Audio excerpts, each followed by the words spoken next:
Nag-abogado pa siya Yun. sa China. Oh.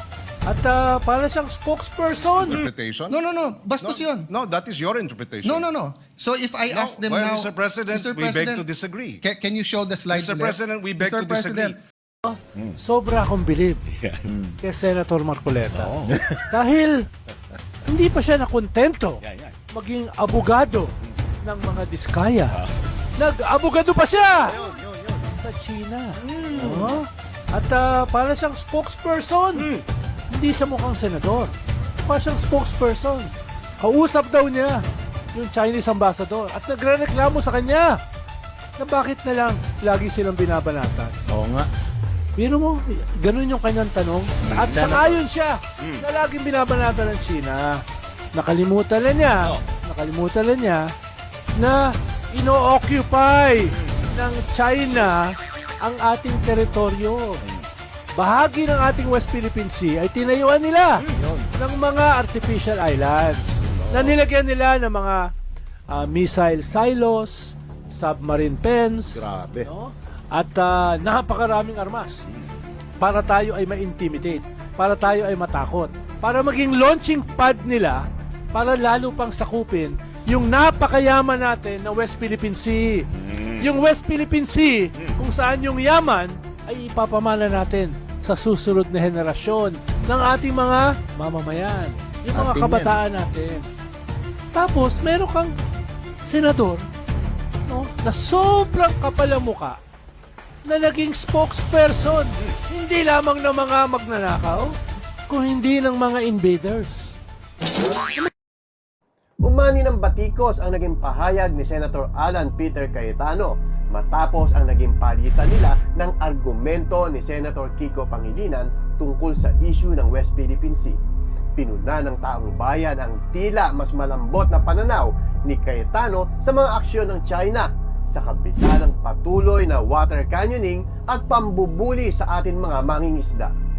Maraming netizen ang nagtatanong, nasan ang malasakit sa ating sariling kababayan?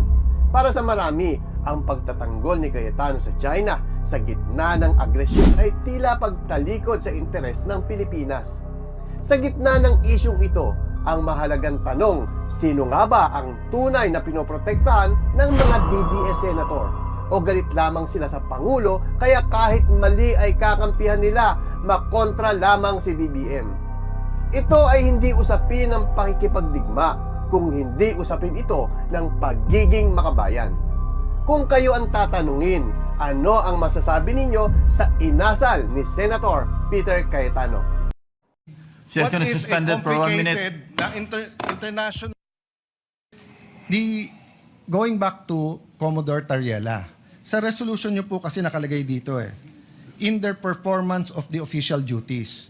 So, tinanong ng ambassador ng China sa DFA, official ba yan? Which is tama and normal.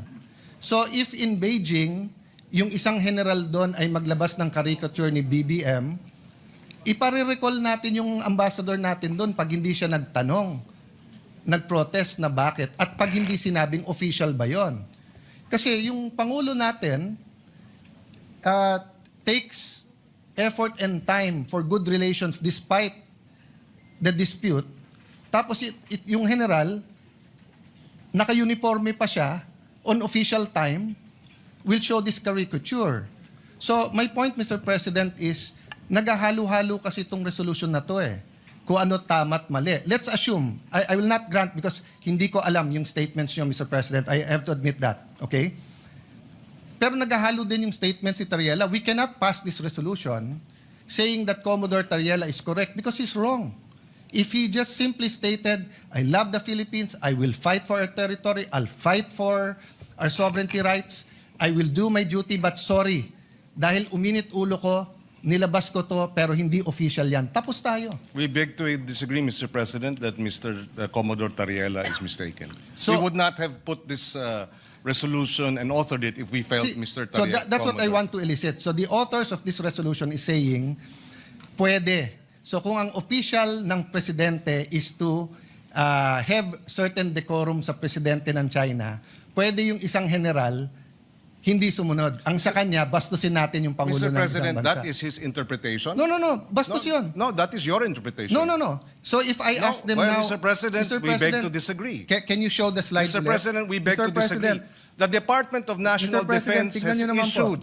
has issued a statement condemning China's remarks, Mr. No, President. we're not talking about... Mr. President, if you look at the DFA, it was also telling Tariela, but not directly. It says, It was saying, follow the decorum, Mr. President. Mr. President, kung ganyan ang stand natin, then my staff now can show a meme of you.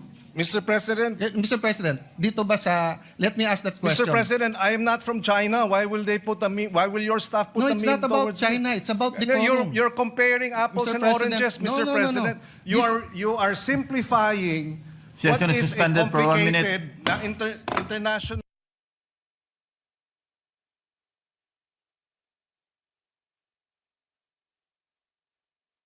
Kiko, and to you, I think we were just making a point. I will speak after him.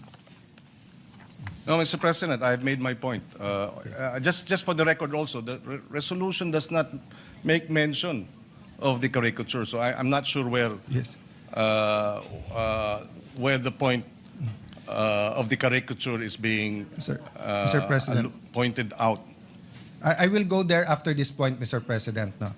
Sir President, Rule 93, acts and language which offend a senator or any public institution shall be deemed parliamentary. From kindergarten, Mr. President, we are taught certain rules. How to address the teacher, how to respect your neighbor, paano i-address yung matatanda, di ba? Ganon din po sa international affairs. You do not mess with their flag and you do not mess with their symbol of authority, their king, sultan, prime minister, or president. That's why in this slide, Mr. President, it is very clear, yung official natin is, despite any dispute, si President Zelensky at President Putin, if you put them on the same room, magkakamayan yan. So that's why the question kay Commodore Tariela is, officially sanctioned ba yan? Which tama na tanungin ng Chinese ambassador, bakit? If a general in China makes a caricature of President Bongbong, dapat i-protest ng ating ambassador. At dapat tanungin, official ba yan? Because we cannot look underhanded pagdating po sa international community. Hindi pwede ang Pangulo makikipag-usap na eto walang personalan and then yung general mo, personal. So, I'm sorry I reacted because anyone who sees the caricature is that a flattering caricature? If I do that caricature to any world leader, kahit